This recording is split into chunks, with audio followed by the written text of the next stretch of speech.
जनतेच्या न्याय हक्कासाठी प्रजासत्ताक न्यूज सदैव आपल्यासोबत।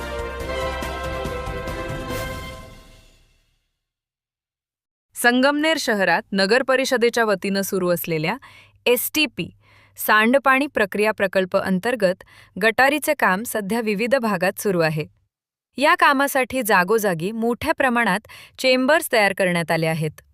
मात्र या चेंबर्सवर कोणतेही ढापे, झाकण टाकण्यात आलेले नसून ते उघडेच ठेवण्यात आल्याचे दिसून येत आहे। परिसरात लहान मुले खेळत असतात। खेळता खेळता एखादे मूल उघड्या चेंबरमध्ये पडल्यास गंभीर दुर्घटना होण्याची शक्यता नाकारता येत नाही। तसेच रात्रीच्या वेळी नागरिकांनाही धोका निर्माण होऊ शकतो।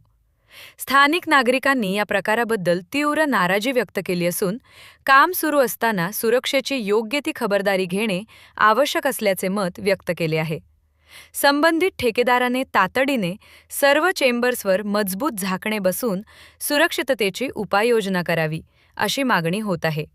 नगर परिषद प्रशासनानेही या बाबीकडे गांभीर्याने लक्ष देऊन त्वरित कारवाई करावी अशी मागणी नागरिकांनी केली आहे।